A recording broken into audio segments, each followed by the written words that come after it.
Buenas noches, doctor Ludwig. ¿Me confirma el audio, por favor?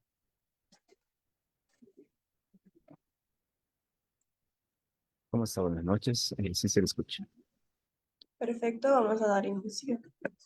Muy buenas noches, estimados participantes. Les saluda Flor Maritza, asesora académica del Centro Internacional de Actualización y Formación Profesional, CIAF.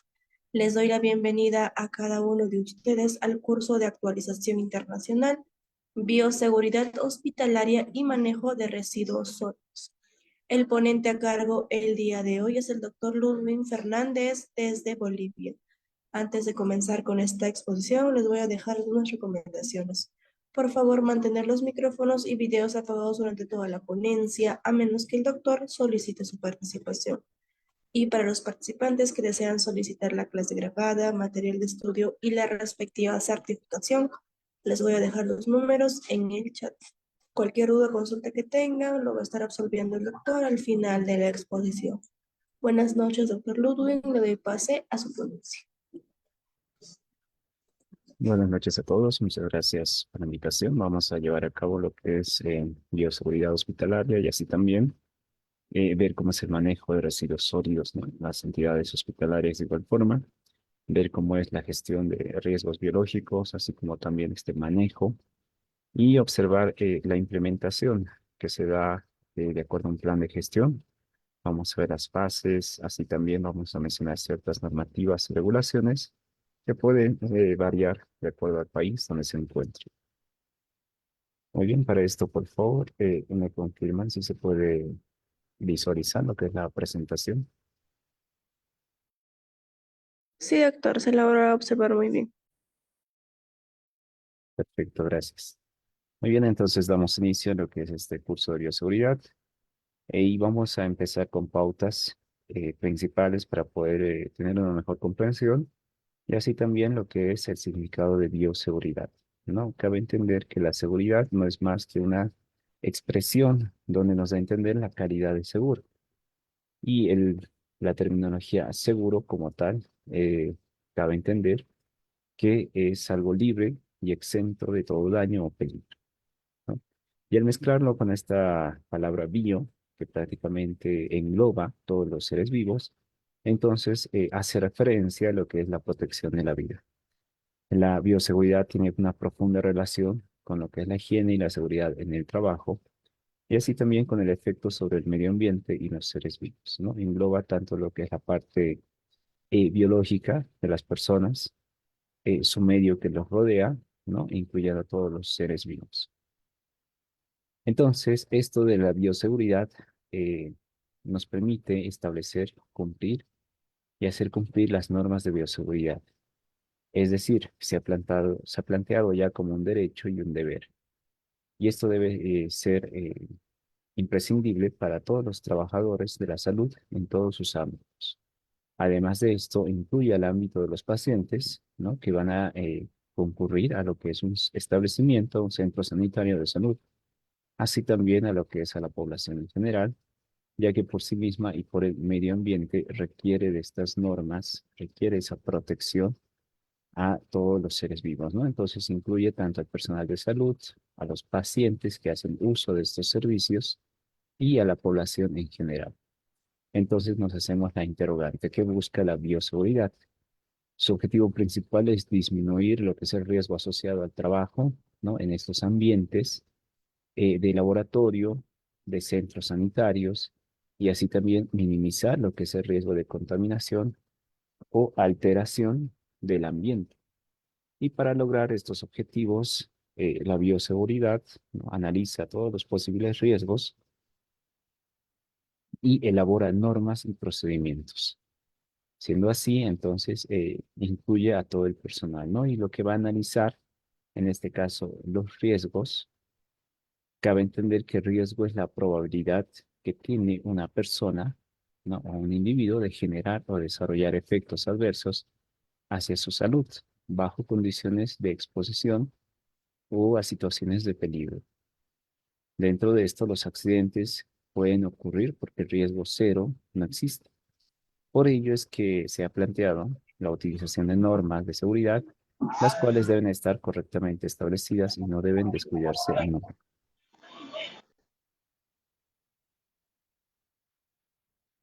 Vamos con el concepto de riesgo biológico.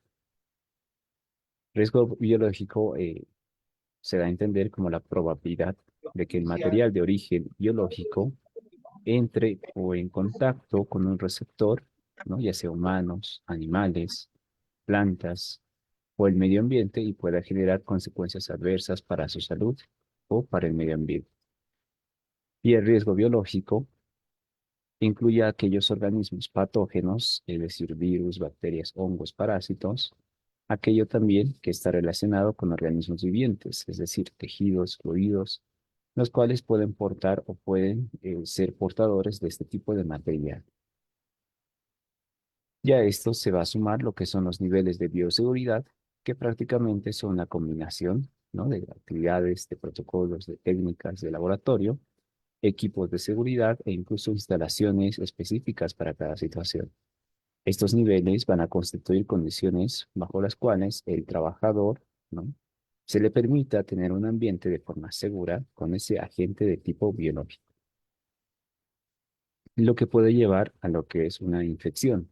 Una infección no es más que un término clínico que damos debido a la invasión de un microorganismo por otra especie, lo cual va a generar lo que es un peligro, un daño, ¿no? Hacia lo que es la integridad de una persona. Aunque muchos seres vivos son colonizados por microorganismos, ¿no? Que estos viven de manera simbiótica, es decir, nuestra flora, por ejemplo, en algunas circunstancias esa especie invasora puede sobrepasar nuestra capacidad inmunológica y puede utilizar sus recursos para poder generar esa patogenicidad, ¿no? Causando daño, provocando una infección. Pero se denomina infección intrahospitalaria aquella que se adquiere dentro de lo que es el hospital y que no se venía incubando al momento del ingreso.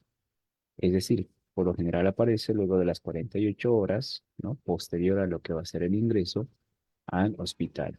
En 72 horas, en algunas literaturas nos habla de neonatos.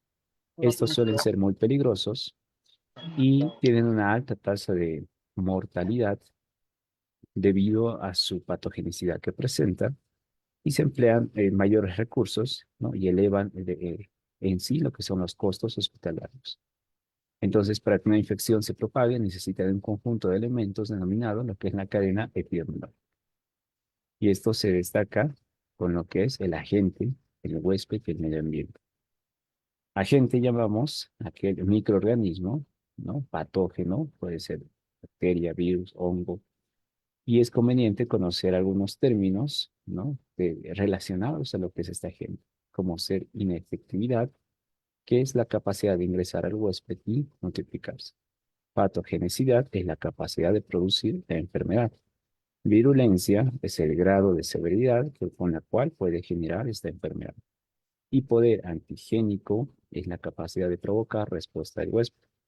Y la letalidad es la capacidad de producir esa mortalidad. Luego tenemos la fuente de infección, que es denominado reservorio, y en este caso es cualquier medio animado o inanimado en el cual este agente se va a encontrar, ¿no? Es decir, el agente encuentra este reservorio, ¿no? Por lo cual puede pasar al huésped y entre las fuentes destacan lo que es estas dos entidades, es decir, inanimado, cosas inertes como el agua, el aire, el suelo, animado como ser animales y el mismo ser humano. Aquí podemos apreciar fuentes de infección, ¿no? Tenemos aquí objetos inanimados como animados. Aquí tenemos al paciente, vemos aquí secreciones, fluidos que pueda presentar, así como también estructuras, cosas inertes como ser la sábana, la mesa, que nos pueden generar ese tipo de respuesta.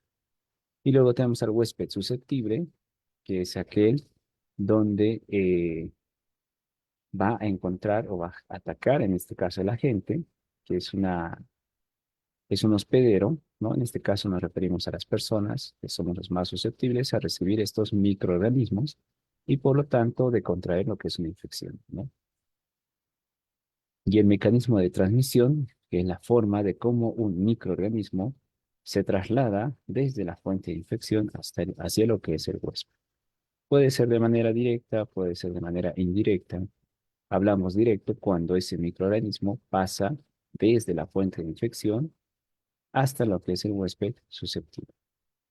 E indirecto, mencionamos cuando en los casos en los que existe, por ejemplo, un eslabón, ¿no? Es decir, un vector, ¿no? Entre la fuente de infección y el huésped, tales como en contacto un individuo infectado, ¿no? Es decir, alimentos, agua o fómites. Por ejemplo, aquí tenemos un mecanismo de transmisión, ¿no? Nosotros mismos, como personal de salud, podemos portar ese tipo de agentes y colocarlos sobre el huésped. Tenemos un paciente A, un paciente B, al tocar al paciente A, ¿no? Y no realizar esas medidas de bioseguridad que vamos a hablar a continuación, podemos generar ese mecanismo de transmisión. Y tenemos la vía de salida, que va a ser en la cual un microorganismo sale de la fuente de infección, por ejemplo, a través de secreciones exhaladas como la tos, estornudo, ¿no? Esas gotitas de fluye, y en ciertas ocasiones la vía de salida a través de heridas abiertas. Y la vía de entrada es la forma como el microorganismo ingresa, ¿no? Hacia lo que es el huésped susceptible. Puede ser por vía respiratoria, dérmica, parenteral, digestiva, y en dependencia de eso ya puede ser por el aire, puede ser incluso por pinchazos, ingestión de alimentos, ¿no? Y se va a dirigir a cierto organismo, a cierto sistema de ingreso. Es por eso que se toma esta medida de bioseguridad y para eso se establece una serie de normas y procedimientos con las cuales vamos a ir destinados hacia el control de estos riesgos biológicos que se generan durante la atención del paciente, ¿no? Y se da en todo lo que es en centros sanitarios. Entonces, de manera extendida, este término se emplea también para definir normas relacionadas con el comportamiento preventivo que debe tener el personal a la exposición de riesgos, ya sea biológico, químico, físico u otros. Así también tiene que estar encaminado hacia lo que es la propia actividad y así también la exposición de pacientes y familiares. De aquí nacen los principios de la bioseguridad. Tenemos uno, la universalidad, es decir, se establece que debe involucrar a toda la población, ¿no? Pacientes de todos los servicios, independientemente de su diagnóstico, que deben usarse rutinariamente y en todas circunstancias. Deben ser practicados por todos los trabajadores, ¿no? de salud, no importando su profesión. Todo aquel personal que esté involucrado en un ambiente sanitario debe cumplir estas normas. Todo paciente que use o realice la utilización de estos servicios debe realizar estas medidas de bioseguridad. No debe someterse. Dos, el uso de barreras. El uso de barreras no es más que evitar esa exposición directa a fluidos, sangre, ¿no? que potencialmente están contaminados. Y esto lo realizamos mediante la utilización de materiales adecuados, ¿no? que puedan realizar o ser un dispositivo, como indica su nombre, de barrera, como ser guantes, batas, barbijos y tres medios de eliminación de material contaminado. Van a ser ese conjunto de dispositivos y procedimientos correctos por los cuales vamos a desechar, ¿no? materiales que se ha utilizado durante la atención de pacientes, los cuales deben ser debidamente depositados y eliminados, ¿no? Sin riesgo, ya que se genera focos de infección. Y entonces hay que tener ciertas precauciones estándar, como medidas que combinan precauciones para el manejo de este tipo de sangre, fluidos, secreciones a nivel orgánico. Se deben aplicar como rutina en todos los entornos sanitarios y en todos los pacientes, no importando su diagnóstico. Y sus elementos principales dentro de lo que son estas normas son el lavado de manos, el uso de equipo de protección personal, limpieza y desinfección del entorno, manipulación de estos desechos, prevención de accidentes, especialmente con objetos punzocortantes. Entonces empecemos con el lavado de manos. El lavado de manos se considera la medida más importante porque acabamos de ver que puede generarse como mecanismo de transmisión, ya que se considera la más efectiva, la más económica para la prevención de infecciones y nosocomiales. Sin embargo, estudios internacionales han demostrado de qué manera global, ¿no? Menos del 50%, lastimosamente, eh, cumple un adecuado lavado de manos y el otro porcentaje no lo realiza. Entonces, esta falta de adherencia, ¿no? Está relacionada al sexo del personal. Los hombres se ha visto que se lavan menos que las mujeres. La profesión lo mismo. Los médicos se lavan menos que las enfermeras.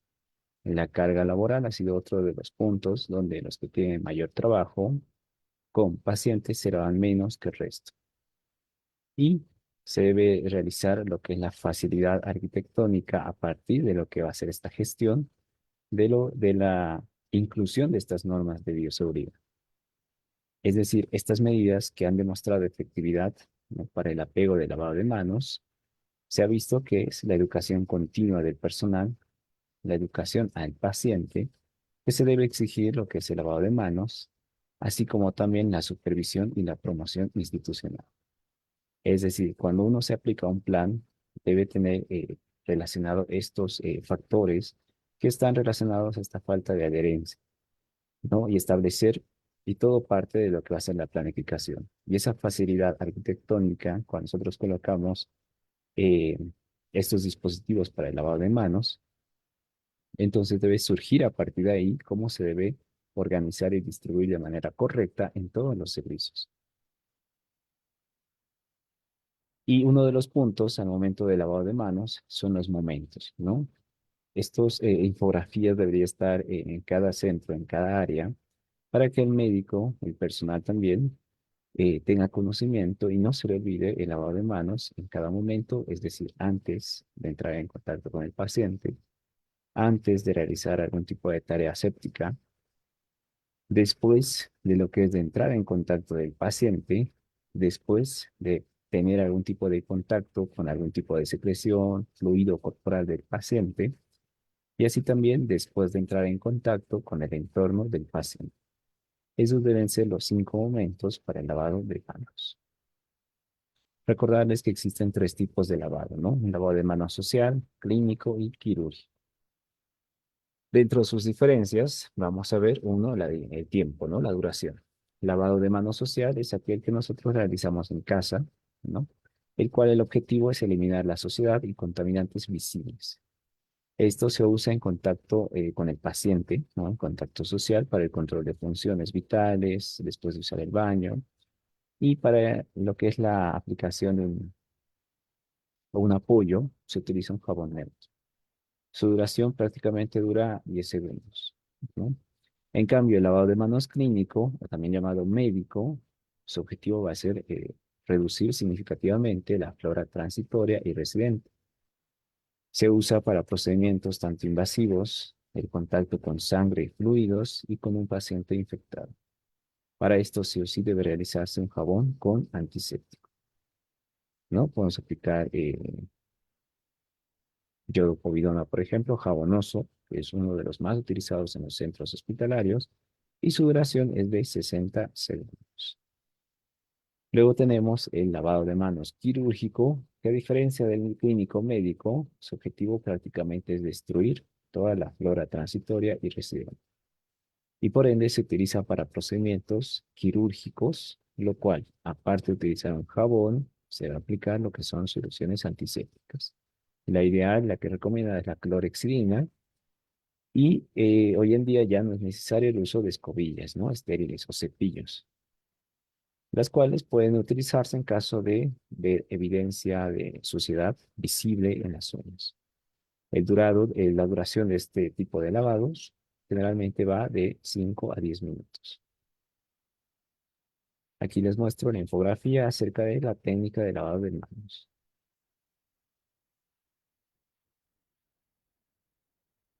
Cabe recalcar que si las manos están visiblemente sucias, deben lavarse con agua y jabón. Si las manos no están visiblemente sucias, pueden usar los preparados con base alcohólica, ¿no? Alcohol en gel, por ejemplo. Estos preparados tienen una actividad efectiva contra los virus, hongos y bacterias, tanto gram positivas y negativas, pero no son efectivos contra aquellas bacterias con esporas. ¿No? Hoy, en las últimas recomendaciones que da la OMS, se estableció el uso de estos preparados con base alcohólica, ya que se ha visto una eficacia en relación al tiempo, es decir, disminuye el tiempo de lavado, ¿no? Y lo hace entre 15 a 20 segundos. Y es tan efectivo como el lavado de manos clínico. No es cierto que los preparados alcohólicos lesionan o irritan. Muchas veces se ha visto, ¿no? Ese tipo de comentarios acerca del personal, ya que no hay estudios que hayan demostrado generar algún tipo de lesiones o microlesiones a nivel de lo que es la piel, ¿no? Entonces, en comparación con el lavado de manos con agua y jabón. Entonces, se han realizado estudios donde no han demostrado diferencias significativas. Y en relación a la seguridad de las manos, ¿no? La piel, lo que es debajo de los anillos, está más densamente colonizada con gérmenes. Es otro punto que hay que destacar, hay que resaltar en el personal de salud. Por lo que las áreas comparables de la piel en los dedos que no tienen anillos, ¿no? Entonces existe esa diferencia. Por lo tanto, el hecho de llevar accesorios, joyas, fomenta esa presencia y la supervivencia de la flora transitoria. Entonces, está prohibido ponerse anillos o joyas durante la atención de salud. No es algo que se debe recalcar y hay que tomar un poco de fuerza. Y esto está apoyado, ¿no? Con investigaciones. Y las áreas correspondientes por encima y por debajo de las uñas atraen a los gérmenes, sobre todo si estas uñas son largas, ¿no? Y están cubiertas por algún tipo de esmalte, o peor aún, si presentan algún tipo de, ¿qué se llama esto? Uñas postizas, ¿no? Como tal. Entonces, el usar este tipo de uñas artificiales puede contribuir a lo que es la transmisión de ciertos agentes asociados a lo que es la tensión y asegurar la seguridad de las manos, no llevando joyas, manteniendo las uñas cortas, cuidando lo que es la piel, son otros aspectos de la higiene de las manos que van a ayudar a aumentar la eficacia, ¿no? Al momento de realizar la fricción, utilizando un producto de base alcohólica o el lavado de manos con agua y jabón. Pasemos al uso de guantes, que es otro de los mecanismos, ¿no? Que hemos indicado dentro de los mecanismos de basera, que van a ayudar a la protección contra estos riesgos biológicos, a la exposición de sangre, fluidos y también objetos cortopunzantes. Su uso va a ser necesario cuando haya contacto con este tipo de sustancias, es decir, sangre, fluidos, piel no intacta o mucosas del paciente. Además, cuando se vayan a realizar procedimientos invasivos, ¿no? O la manipulación de un objeto manchado con estas sustancias, entonces también es necesario el uso de estos guantes. Debe verificarse siempre la integridad antes de colocarse. Así también, en caso de que estén rotos o deteriorados o pasados de su fecha de vencimiento, que eso lo podemos evidenciar en las cajas, también se debe cambiar, ¿no? Y también el hecho de cambiar estos guantes entre pacientes y después de tener contacto con un tipo de solvente o aceite. De igual forma, hay diferentes tipos de guantes. Tenemos los quirúrgicos, los de examen y los utilitarios. Los quirúrgicos prácticamente son estériles, ¿no? Son una barrera de protección.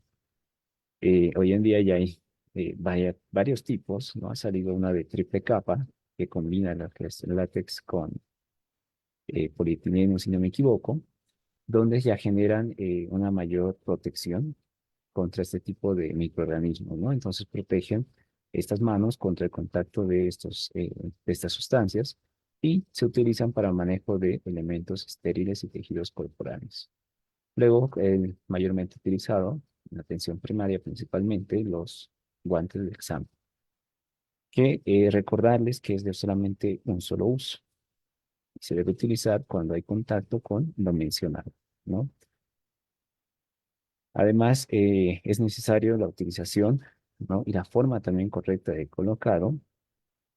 Y luego tenemos los utilitarios, que es objetivo prácticamente, tiene otras características, ya que Se realiza para actividades de limpieza, mantenimiento, eh, entrar en contacto con instrumentos, ¿no? Equipos que ya han sido contaminados y estos guantes de igual forma no pueden volverse a utilizar.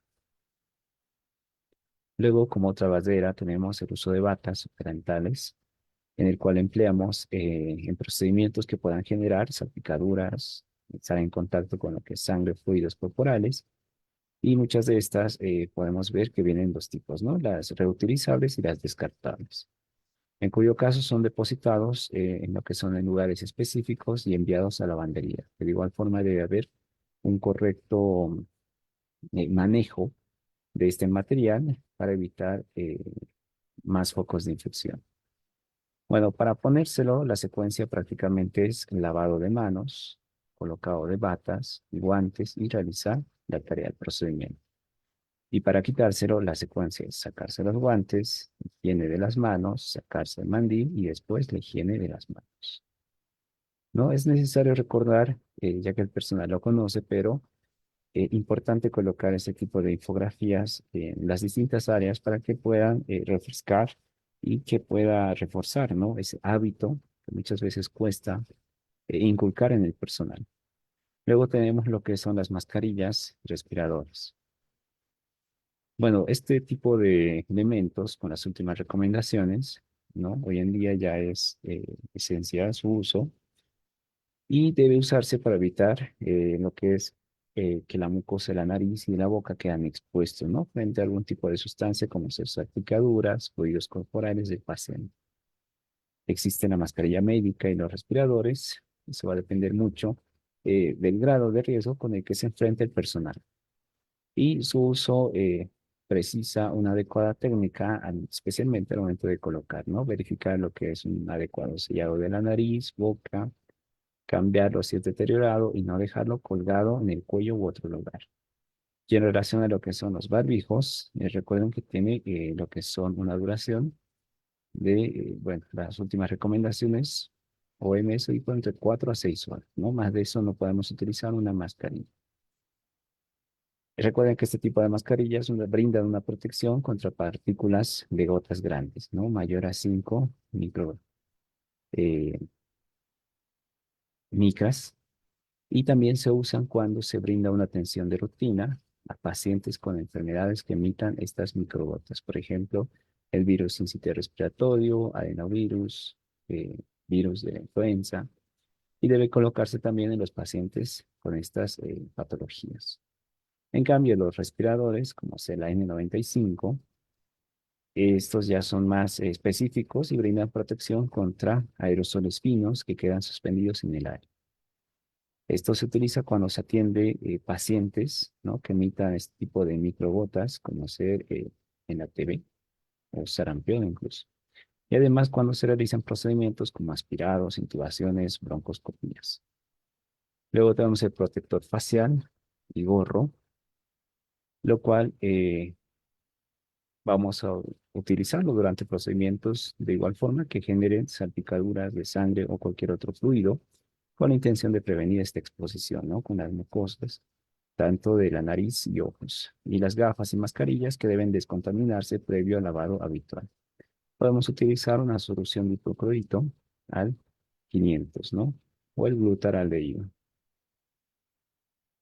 Luego tenemos parte de lo que son el protector facial y el gorro, ¿no? En este caso, hablando de lo que es el cabello, facilita esta retención y posterior dispersión de microorganismos. Es por eso su esencial utilización, ya que si no aplicamos esto, el mismo cabello puede ser vehículo de transmisión de microorganismos. Entonces, es importante la utilización de esto y la utilización correcta es cubrir prácticamente todo el cabello, ¿no? No puede estar un fleco, no puede estar mechas de cabello fuera de esto. Entonces, en todos los procedimientos, de igual forma, implica una técnica de asepsia, como los procedimientos odontológicos, laboratorio clínico, servicios de patología, quirófano y salas de parto, ¿no? Principalmente. Y de ahora nos vamos al manejo de este material, tanto punzocortante, que el uso y la disposición de estos desechos, van a ayudar a prevenir futuros accidentes y como consecuencia una transmisión de enfermedades. Entonces, para tal propósito, se debe colocar contenedores específicos, no debe ser cualquiera, tiene que tener características como ser irrompible, imperforable, y en la cual se va a desechar todo aquello objeto cortopunzante, como ser agujas, hojas de bisturí, restos de ampolletas de cristal, y esto se debe tener extrema precaución al momento del uso o manipulación de estos mismos objetos.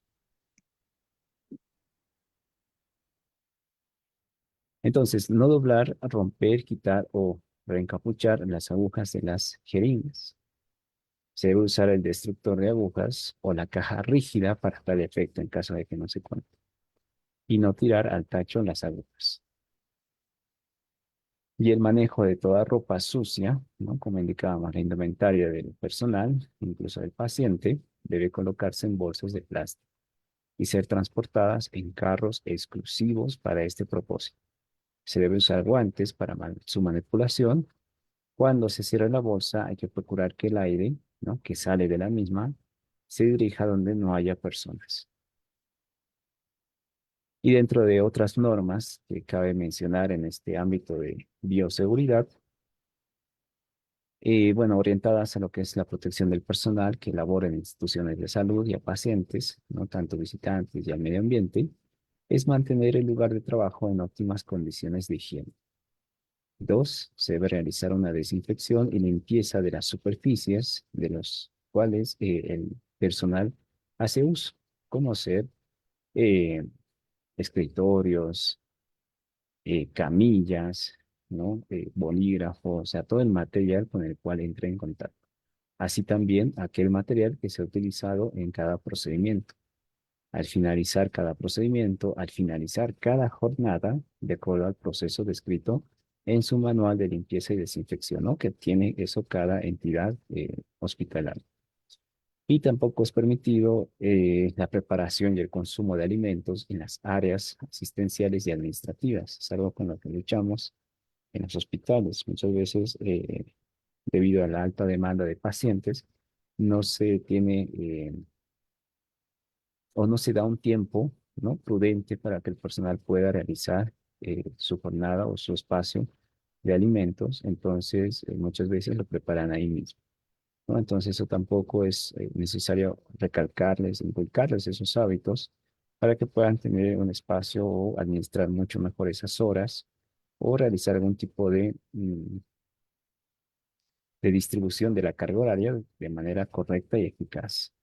Tampoco está permitido guardar lo que son los alimentos, ¿no? en las neveras ni en los equipos de refrigeración donde tienen sustancias contaminantes o peor aún, químicos. Y se debe utilizar siempre un par de guantes por paciente. Así también hay que evitar deambular con estos elementos de protección personal fuera de su área de trabajo. Muchas veces se ve personales saliendo con guantes a la calle, con su bata, con su gorro. Entonces, eso tampoco se debe hacer, ¿no? Es incorrecto. Mantener también lo que son los elementos de protección en óptimas condiciones, ¿no? Si son reutilizables, que tengan un espacio correcto para lo que es su lugar, tiene que ser un lugar seguro y que tenga de fácil acceso para lo que es el personal. Así también se debe colocar lo que es la señalética correspondiente para restringir estos lugares de alto riesgo biológico al personal que no está autorizado, ¿no? para su ingreso y al que no utilice también los elementos de protección personal necesario y especialmente también a los niños, ¿no? Tener un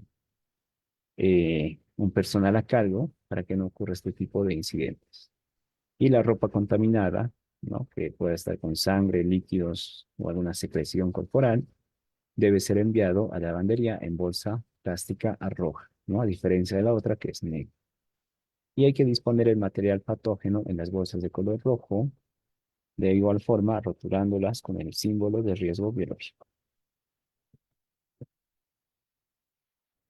Muy bien, ahí podemos ver uno de los puntos fundamentales que digamos la educación, ¿no? Siempre propiciar un ambiente correcto, ambiente laboral, indicando, inculcando este tipo de normas para que el personal pueda tener conocimiento y así también evitar algún tipo de llamado de atención o algún tipo de eh, circunstancia, ¿no? Porque esto va a ir relacionado especialmente para todos. Muy bien, ahora sí pasemos a lo que son el manejo de lo que son los residuos sólidos y cómo se debe realizar estas características, ¿no? Cómo se debe hacer esta planificación, esta gestión de este manejo. Muy bien, primero resaltar que un residuo sólido se define como cualquier objeto o material de desecho, ¿no? Que se produce tras su fabricación, transformación o utilización de bienes de consumo y que se abandona después de ser utilizado. Estos pueden clasificarse en no peligrosos, es decir, que no dañan a la salud humana, en biodegradables, aquellos elementos principalmente orgánicos como ser vegetales, aquellos reciclables que pueden reutilizarse como el papel y los ordinarios, como son aquellos elementos pasillos y oficinas que generan este material, ¿no? Pero cuando hablamos de residuos hospitalarios, ¿no? Hay ciertas características que hay que tomar en cuenta. Uno, hay que entender que estos residuos generan, ¿no? Producen un tipo de riesgo biológico. Dos, se debe realizar una gestión integral, es decir, desde que se generan hasta su disposición final debe haber un protocolo, un manejo adecuado y correcto, donde se debe emplear, ¿no? En cada centro hospitalario, desde que se genera, puede ser en el consultorio, hasta su disposición final, ¿no? Hasta que se elimine. Para, para esto existen estándares, ¿no? Normativas. Esto puede variar de cada país, pero ya tanto la OMS como la OPS brindan lo que son estándares normativas, ¿no? Donde se da el manejo tanto interno y externo de estos residuos hospitalarios, ¿no? Y similares. Esto generalmente en cada país lo emite lo que es el Ministerio de Salud, ¿no? Juntamente o apoyado con lo que es los estudios e investigaciones que realiza tanto las entidades máximas como sea la OMS y la OPS. Entonces, esto puede variar de cada país. Yo les voy a proporcionar un documento que es general de la OMS y la OPS juntamente con este material para aquellos que desean solicitar. Tienen ahí los números que aparecen en lo que es la presentación, ¿no? En la parte inferior. Entonces, veamos por qué se debe manejar, ¿no? Esto, ¿cuál es la justificación de este manejo? Uno, va a ser mejorar, obviamente, las condiciones de una institución. Dos, como veíamos, uno de los objetivos de las normas de bioseguridad era disminuir esta tasa de infecciones intrahospitalarias. Y tres, evitar lo que es la contaminación de aguas y medio ambiente. Y cuatro, disminuir el riesgo ocupacional de los trabajadores. Entonces, se debe realizar tanto una gestión interna como externa, ¿no? Tanto en un centro hospitalario. Interna nos referimos al manejo que se realiza dentro del hospital, ¿no? Desde que se genera hasta su salida. Y externa también se debe realizar apoyado esto ya con otras instituciones, ¿no? Por ejemplo, bueno, yo tengo una clínica y el manejo que lo hacemos generalmente está apoyado con una empresa que se llama Trébol, los cuales nos ayudan a la gestión externa de estos residuos, ¿no? Generalmente esto se hace juntamente con lo que es el servicio, aquí se lo conoce como Servicio Departamental de Salud, y juntamente con lo que es la Secretaría Municipal de Salud, ¿no? Entonces ellos gestionan con esta empresa y con cada clínica del sector, entonces se toma ciertos protocolos, ciertas normativas para lo que es el manejo, ¿no? Cómo debe ir clasificado, cómo debe ser el despacho de estos. Tenemos horarios para el recojo, tenemos días ya establecidos, ¿no? Y el manejo también correcto de estos, que vamos a mencionarlo ahora. Entonces, para diseñar lo que es un plan, ¿no? De gestión, se debe realizar sí o sí un diagnóstico tanto ambiental y sanitario, ¿no? Dentro de la institución. Dos, hay que hacer una segregación, es decir, una clasificación en la fuente, donde se debe realizar una caracterización y también la utilización de recipientes adecuados. Tres, la desactivación 4, lo que es la recolección interna, ¿no? Es decir, la ruta sanitaria que va a tener este manejo. 5, lo que es el almacenamiento interno central. Como les indicaba, no viene todos los días, ¿no? Sino viene un día, por ejemplo, cada lunes. Entonces se debe tener un almacén, ¿no? Correcto. Y después el tratamiento y disposición final. Entonces, en el plan de manejos internos, lo que nos interesa, lo que es el diagnóstico ambiental y sanitario, nos hacemos la pregunta, ¿no? Es si en mi hospital, ¿qué residuos voy a generar? ¿No? ¿Cuál es la cantidad? ¿Cuántos voy a generar? Y esto tengo que verlo por área, ¿no? Si tengo un área de enfermería, entonces tengo que ya entender que ahí voy a generar bastante cantidad. Tengo un área de imagenología, no es mucho. Entonces, esto ya debe realizar y ser analizado, ¿no? Por cada área, por cada servicio que tiene el hospital, y así también realizar la segregación en la fuente, es decir, la clasificación de residuos, el color del recipiente, el color de la bolsa que voy a utilizar y la forma como debo rotular este tipo de instrumentos para que me ayuden a recolectar. Y de aquí nos vamos a lo que es la clasificación de los residuos y vamos a Llega, colocar como no peligroso con color una abuela. verde y en peligroso con lo que es color rojo.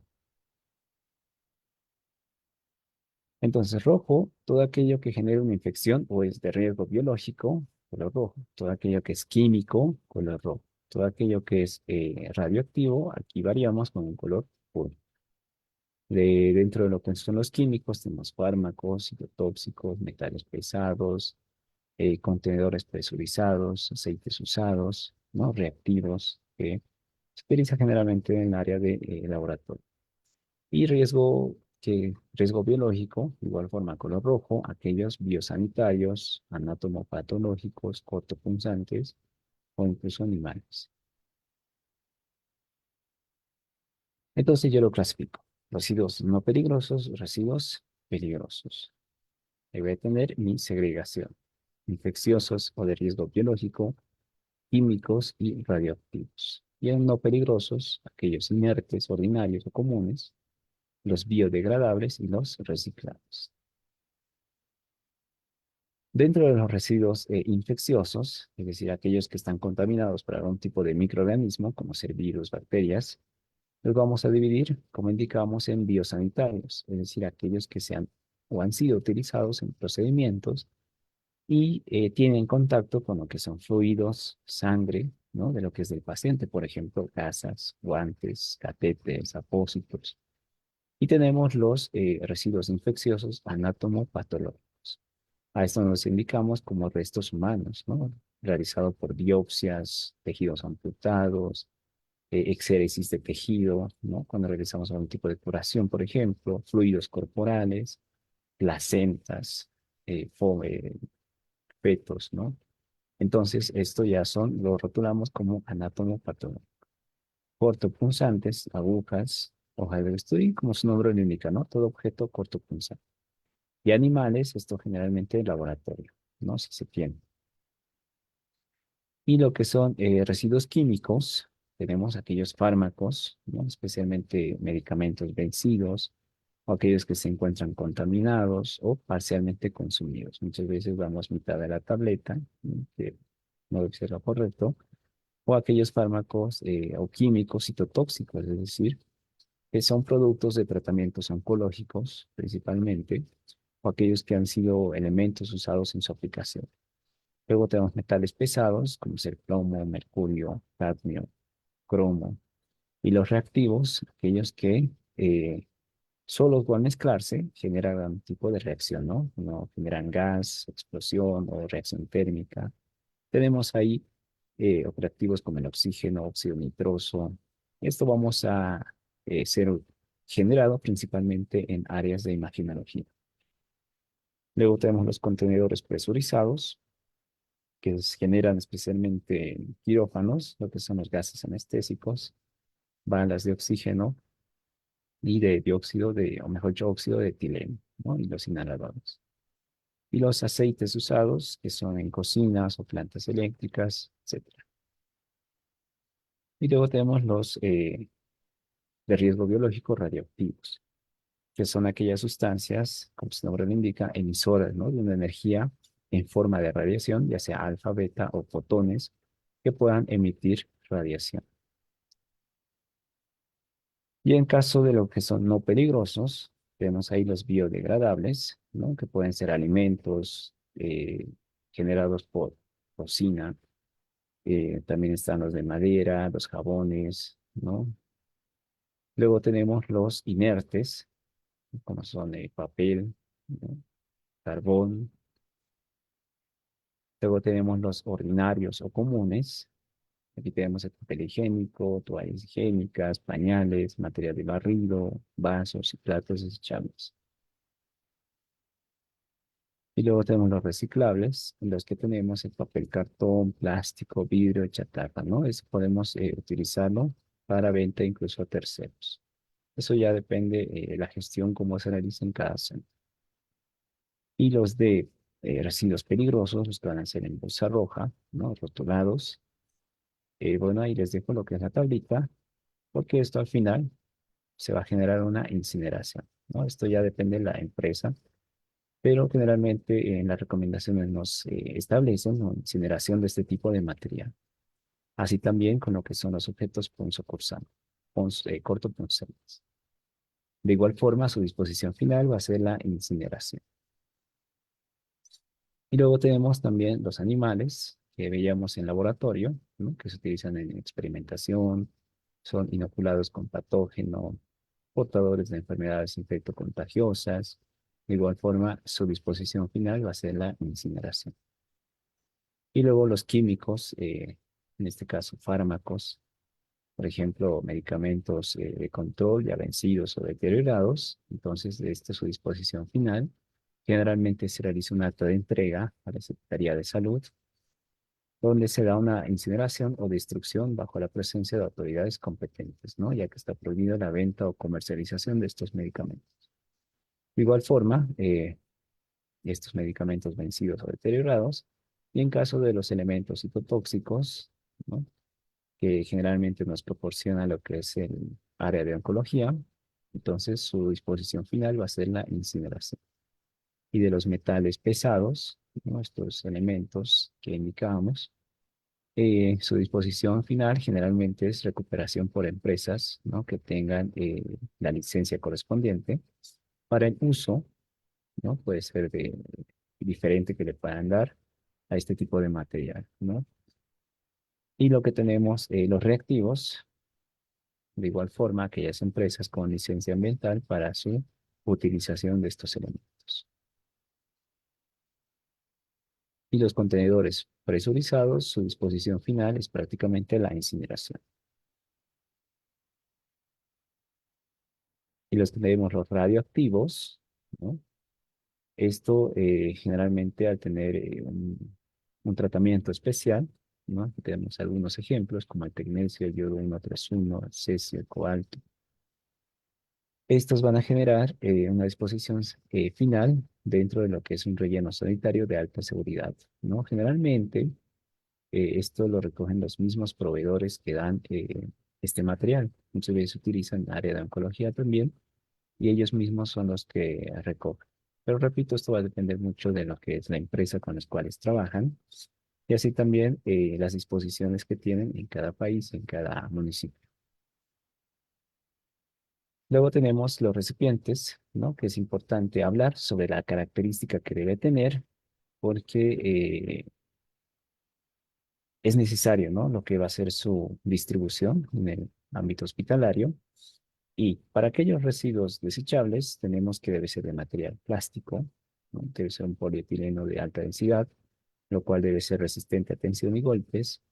Debe tener un calibre mínimo de 1,4 bolsas pequeñas y 1,6 bolsas grandes.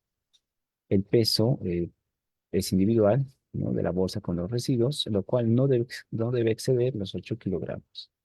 Y la resistencia de cada una de estas bolsas no debe ser inferior a 20 kilogramos. El color debe ser de acuerdo a la clasificación, ¿no? Puede ser un color púrpura, un color rojo, verde, como indicamos.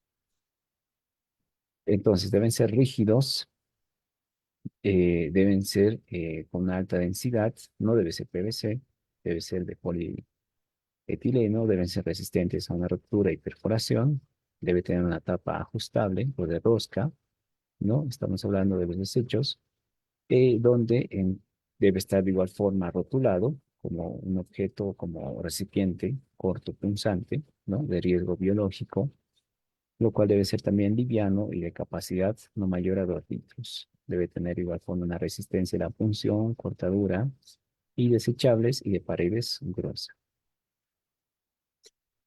La rotulación, bueno, la OMS recomienda la siguiente disposición. Uno, colocar la institución, ¿no? El centro, el origen de qué área de qué servicio, el tiempo que presenta la reposición, la fecha de recolección y el responsable a cargo. Cuando la hermeticidad del recipiente no puede ser asegurada, debería emplearse una solución. Puede ser lo que es el peróxido de hidrógeno al 28%. Luego tenemos los recipientes de almacenamiento de residuos reutilizables, ¿no? Sus características: debe ser impermeable, no debe ser corrosivo, debe tener superficies planas y lisas, debe ser estable, liviano, resistente a torsión y golpes, y debe estar dotado de una boca ancha, ¿no? Para lo que es su ingreso, y una tapa de buen ajuste, el peso y tamaño adecuado, y debe estar al código de colores, ¿no? Rotulado según la clase de residuo, con el símbolo internacional. No olvidarse que las formas de transmisión y de enfermedades a causa de estos residuos pueden ser por vía percutánea, puede ser incluso por vía de inhalación, ingestión de contaminantes o manos sin lavar. Aquí tengo una infografía donde cómo se realiza lo que es el manejo, ¿no? La gestión interna de lo que es estos residuos. Entonces, de aquí pasamos al sistema de recolección interna. Eso debe estar cubierta por la institución. Debe realizarse los recorridos necesarios, pero también lo más corto posible para evitar mayor o evitar el riesgo de contaminación con otras áreas. No debe ser obstaculizado, ¿no? Las actividades normales que tiene el personal, y no se debe permitir la acumulación excesiva de residuos en las áreas de trabajo. Es por eso que debemos tener un almacenamiento interno adecuado, ¿no? El tiempo debe ser lo más mínimo en su permanencia. Y la frecuencia mínimo debe ser 2 veces al día o cada vez que sea necesario, ¿no? La recolección de esto. Y en la segregación de residuos hospitalarios, recuerden que es el proceso por el cual realizamos la clasificación, ¿no? Y el depósito inicial de estos residuos generados en las diferentes áreas, para luego llevar al almacenamiento. Y hablamos de desactivación, de pretratamiento de los residuos hasta que se dejen de ser peligrosos. Esto generalmente lo da la institución, pero principalmente se encarga de lo que es la empresa de recolección, ¿no? Ellos tienen ya un tratamiento químico para este tipo de residuos. Y el almacenamiento interno y o central debe ser un área específica, ¿no? Para esto, donde se genere una fácil limpieza, desinfección, tiene que tener la pintura lavable, tiene que haber un acceso de agua, ¿no? Cercano o en el mismo ambiente, así también la salida o rejilla para el agua, debe tener 2 canecas, ¿no? Para peligrosos y no peligrosos, y así también una separación física de espacios mediante una vasera física. Deben ser señalizados con una ventilación e iluminación adecuada, pisos duros lavables, un equipo de extinción de incendios, y así también programas de aseo, limpieza y desinfección, ¿no? Es decir, tener un protocolo en este tipo de áreas, aquel personal que va a estar a cargo. Aquí podemos ver una serie de una imagen, cómo es que en algunos hospitales lo distribuyen, ¿no? Vean las bolsas, vean ahí la distribución, la cual realizan, y donde genera un almacenamiento inicial, donde se realiza o donde se genera el residuo, un almacenamiento intermedio, donde se depositan temporalmente estos residuos en bodegas grandes. Esto va a depender mucho de la demanda, y el almacenamiento final, donde se van a depositar definitivamente a la espera de ser recogidos. Y el tratamiento, como hemos visto en cada uno de estos tipos de residuo, la mayoría va con una incineración, ¿no? Ya la empresa encargada realiza una inactivación térmica, una conversión biológica, una incandescencia y una comercialización, en dependencia del equipo, ¿no? El residuo, mejor dicho.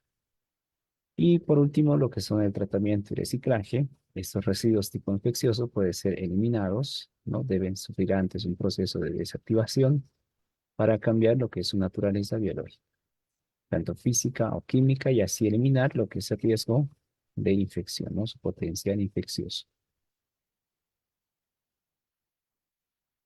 Aquí podemos ver uno de los elementos, por ejemplo, esto aplican en recolección estas empresas, lo que es el calor seco, autoclave por calor húmedo y lo que es la radiación.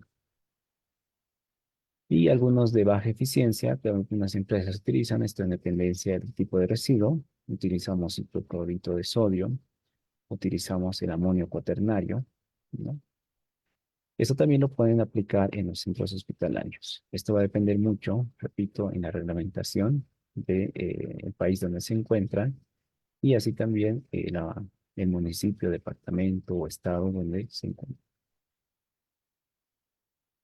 Entonces, siempre mantener lo que es el lugar de trabajo en condiciones óptimas de higiene y aseo, el uso de elementos de protección personal y no abrir estos contenedores con líquidos, elementos cortantes o filosos. Debe haber un personal exclusivo para eso. Y en relación a lo que es el transporte, de igual forma se debe seguir unas ciertas reglas, ¿no? Lo que es un overall con manga larga, no debe ser así, debe ser manga larga. Debe tener una protección ocular con visión panorámica, un delantal plástico tipo industrial, guantes de caucho tipo industrial, calibre 25, botas de caucho, debe ser igual una suela antideslizante y una mascarilla de eficiencia categoría N95, ¿no? Infiltración.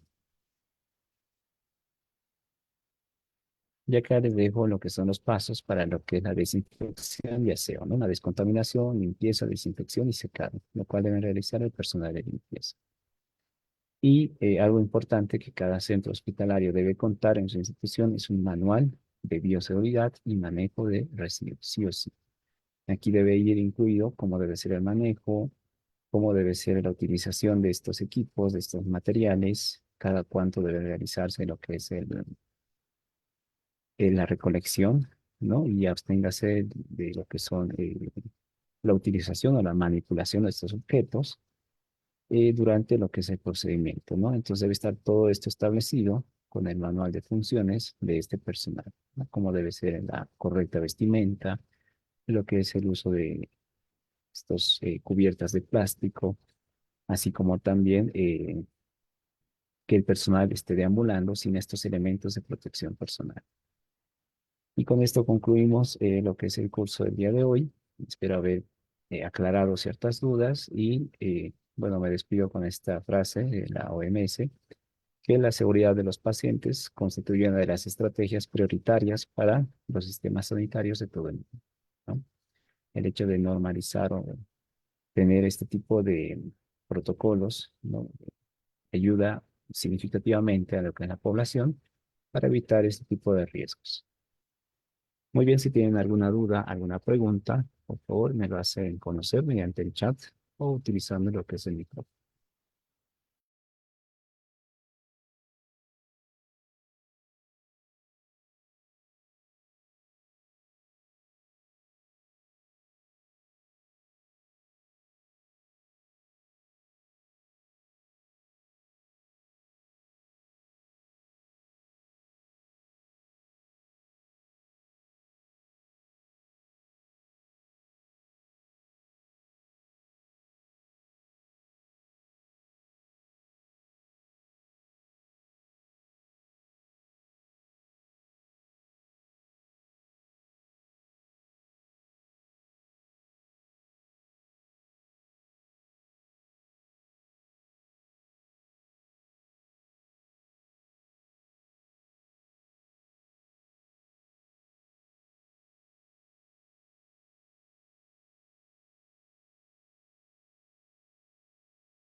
Creo que no hay ninguna pregunta, ninguna duda. Espero se haya podido entender acerca de lo que es esta bioseguridad y el manejo y la gestión de lo que son estos residuos. De igual forma, si desean lo que es la clase grabada, el material complementario y lo que es las diapositivas utilizadas durante la presentación, pueden solicitarlo en lo que son los números que aparecen ahí en la pantalla y comunicarse, ¿no? Para solicitar también lo que es su certificación. Bueno, hasta aquí entonces el día de hoy. Me despido. Un saludo acá desde La Paz, Bolivia. Que tengan un excelente fin de semana y nos reencontramos en otra oportunidad. Buenas noches.